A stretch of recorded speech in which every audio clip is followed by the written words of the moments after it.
आपके पास जो rate of flow of heat होता है वो आपके पास heat divided by time taken, यानी कितने टाइम में आपके पास हीट ट्रांसफ़र जो है वो टेक प्लेस होता है किसी भी बॉडी के अंदर, वो आपके पास rate of heat of transfer कहलाता है। फॉर एग्जांपल आपके पास एक बॉडी के अंदर 1 जूल हीट जो होती है वो ट्रांसफ़र होती है 1 सेकंड के अंदर, तो ये आपके पास रेट ऑफ हीट कहलाएगा। अब आपके पास कुछ ऐसे फैक्टर्स भी हैं जिनके ऊपर आपके पास rate of flow of heat depend करता है, यानी ऐसे फैक्टर्स किसी भी बॉडी के अंदर जब हीट ट्रांसफ़र होता है तो जिन फैक्टर्स के ऊपर उस बॉडी के वो सारी की सारी चीज़ें डिपेंड करती हैं वो आपके पास rate of flow of heat के फैक्टर्स या डिपेंडेंस कहलाती हैं। First of all we will talk about cross sectional area of the solid. Larger the cross-sectional area of a solid, contain larger the number of molecules and free electrons in each layer parallel to its cross-sectional area, and hence greater will be the rate of the flow of the heat through the solid. यानी rate of flow of heat will be directly proportional to the area. जितना ज़्यादा आपके पास area होगा उतनी ही ज़्यादा आपके पास atoms और free electrons होंगे उस सब्सटेंस के अंदर, तो आपके पास जो rate of flow of heat है वो एरिया के डायरेक्टली प्रोपोर्शनल है। सेकंड में आपके पास लेंथ ऑफ द सॉलिड है। Larger the length of the solid between the hot and the cold place, यानी अगर आपके पास एक सॉलिड रॉड है उसकी लेंथ ज़्यादा है, यानी हॉट पार्ट और कोल्ड पार्ट के अंदर आपके पास डिस्टेंस ज़्यादा है, तो आपके पास जो हीट ट्रांसफ़र होगा वो स्लो होगा।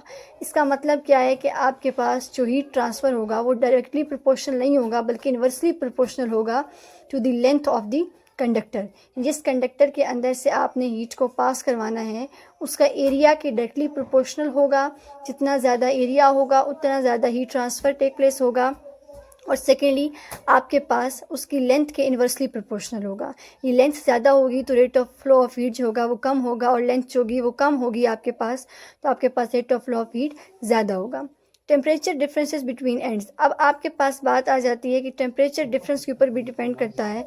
अगर आपके पास एक एंड जो बहुत ज़्यादा गर्म है और एक एंड आपके पास बहुत ज़्यादा ठंडा है, तो आपके पास जो हीट ट्रांसफ़र होगा वो मैक्सिमम होगा, और अगर आपके पास उन दोनों के टेम्परेचर में ख़ासा फ़र्क मौजूद नहीं है तो उनके जो आपके पास हीट ट्रांसफ़र होगा वो आपके पास मिनिमम होगा। यानी आपके पास rate of flow of heat जो होगा वो डायरेक्टली प्रोपोर्शनल होगा एरिया के और टेम्परेचर डिफरेंस के, जबकि इन्वर्सली प्रोपोर्शनल होगा लेंथ ऑफ द कंडक्टर के through which you have to transfer the heat.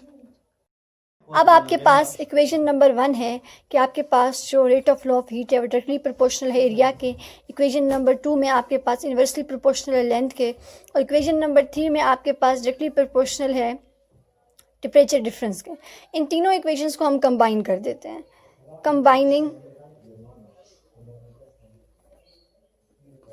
Equation 1, 2 and 3, इन तीनों इक्वेशंस को कंबाइन कर देंगे तो हमारे पास Q/T इज़ इक्वल टू आपके पास आ जाएगा T1 minus T2 divided by L।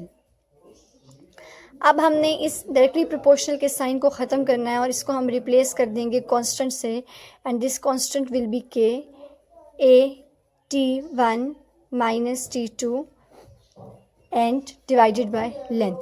यानी इन दो के आपके पास डायरेक्टली प्रोपोर्शनल है एरिया और टेम्परेचर डिफरेंस के, जबकि आपके पास लेंथ के इन्वर्सली प्रोपोर्शनल है, and K is constant here. Understand. अब अगर आपने इस कांस्टेंट की वैल्यू को फाइंड आउट करना है कि आपके पास किसी भी मेटल कंडक्टर की जो कांस्टेंट होगा उसकी वैल्यू, तो सिंपली आप क्या कर देंगे, जो चीज़ें आपके पास डिवाइड हो रही हैं एक्स्ट्रा हैं, जैसे हमारे पास इस वक्त ये चीज़ एक्स्ट्रा है और यहाँ पे लेंथ एक्स्ट्रा है, तो हम इनको दूसरी साइड पे जाके मल्टीप्लाई डिवाइड कर देंगे। तो सबसे पहले क्योंकि हमने K को सेपरेट करना है तो L एक्स्ट्रा है, तो L को हम दोनों साइड पे क्या कर देते हैं, मल्टीप्लाई कर देते हैं। इसके बाद हमारे पास जो है वो T1 माइनस T2 और यहाँ पे भी T1 माइनस T2, यहाँ पे ये आपके पास मल्टीप्लाई हो रहा था कि इससे, तो हमने इसको दोनों साइडों पे डिवाइड कर दिया। इस तरीके से ये कैंसिल हो जाएगा और आपके पास जो K की वैल्यू आ जाएगी वो आ जाएगी QL डिवाइडेड बाय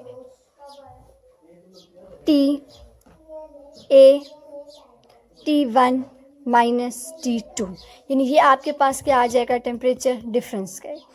तो this is the method how we can find the thermal conductivity of a matter.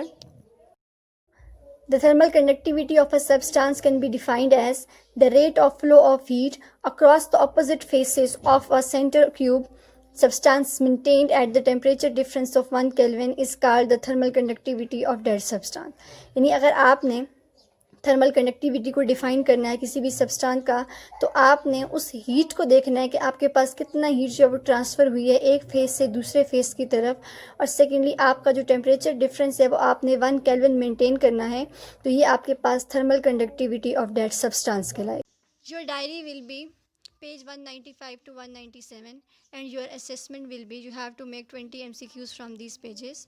Students, take care. Allah Hafiz.